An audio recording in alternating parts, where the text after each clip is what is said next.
heart. I just Mm. feel like I'm not myself. I'm not interacting with my family or my friends normally. I just feel like there's a darkness hanging right now, and it will clear. Being in news, this isn't the first time it's happened, but it's rare. It's rare for it to penetrate your news skin. But these stories are just too barbaric. And the punch has been a double one because you get the news of what has happened, what they've done to these innocents in Israel.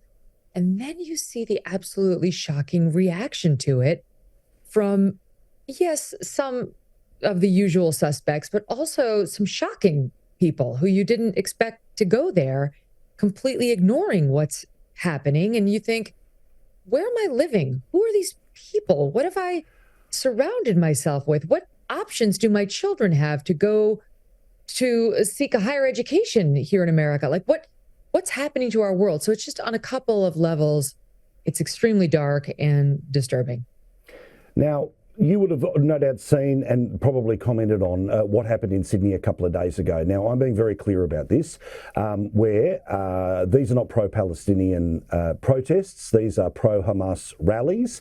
Anyone choosing to take to the streets in this time, in this cause, is in celebration of the evil that was perpetrated by Hamas. I've had plenty to say about the multiple failures of the New South Wales Police in letting things go from further up into the city down into the iconic area of the Sydney Opera House. But what does it say that people who are born in places like the United States or Australia are the young people who are taking to the streets in celebration of mass murder? They're fools. They've become so obsessed with identity. They think this is like the new BLM. They don't know what they're talking about. I mean, I'm sick and tired of hearing about, oh, the blockade, look what they're it's an open air prison. Israel gave Gaza over to the Palestinians. They pulled Israelis out of Gaza under threat of getting shot. They sent armed guards in there to get the Israelis out of there so that the Palestinians could have it to themselves.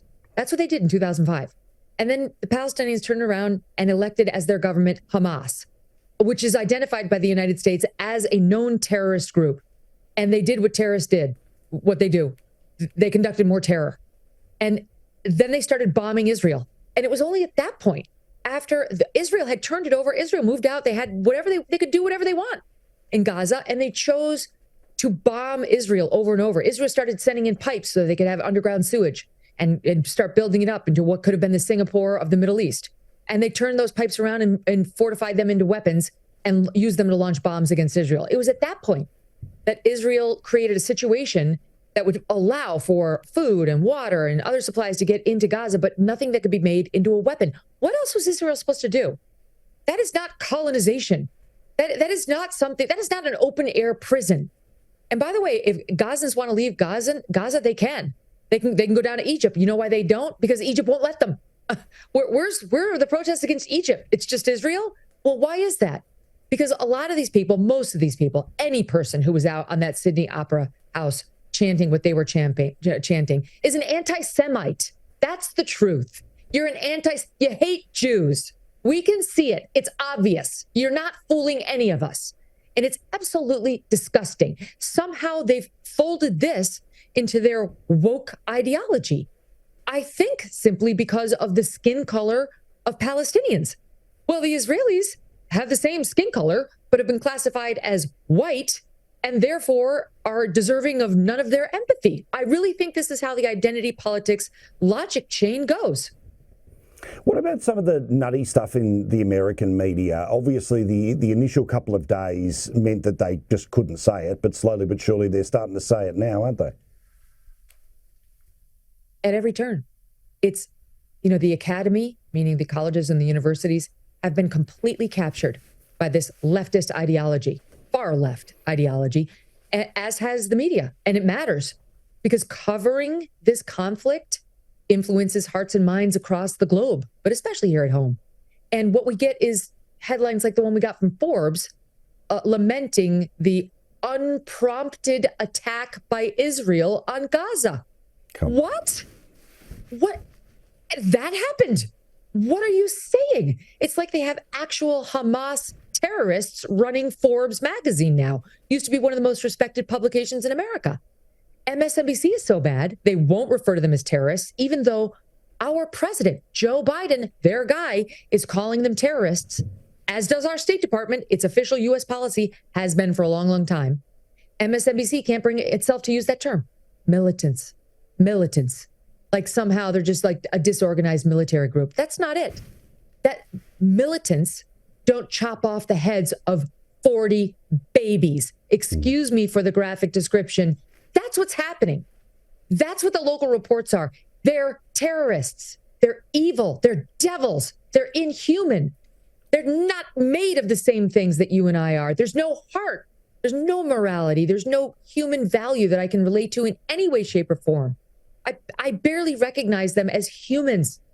It's absolutely shocking how the media and these leftists, like those at Harvard, those at Stanford, at Yale, at George Washington University, at Northwestern University, I could go on, at NYU, the head of the NYU student law group is tweeting out all this nonsense about how everything that happened there is Israel's fault.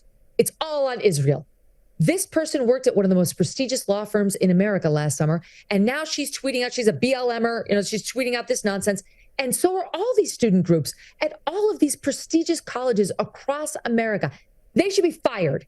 She had a summer internship for a prestigious law firm called Winston and Strawn. I know it well. It was in Chicago when I was there. They should fire her ass. If they gave her an offer to come work for them, it should be revoked. There was a tweet put out today by this big hedge fund guy here in America, and he was saying that there's a group of hedge fund and investment bankers, guys, who are now working to get the names of all the students at the 31 student groups at Harvard who signed this letter, this anti-Semitic letter, disregarding all the violence that had been done to the Israelis and putting it all back on them. And it's happening at university after university. Let's get the names of all of them. You can't just let your student group put that out and hide behind the shield of the name, the Democratic Socialists of America or the student law group, whatever. Let's know your name. Good luck getting a job at Goldman Sachs. Good luck getting a job at the Megyn Kelly show. Good luck getting a job at any of these massive financial institutions, which happen to have a fair amount of Jewish people working there and probably will recognize your anti-Semitism with very little effort. They ought to be shamed and called out. They don't know what they're talking about. They have no idea what happened in the history of the relations between these two. And they refuse to look at the evidence in front of their very eyes, in part because they're watching MSNBC all day, where they're just referring to them as angry militants, as opposed to disgusting, vile terrorists who are chopping off children's heads.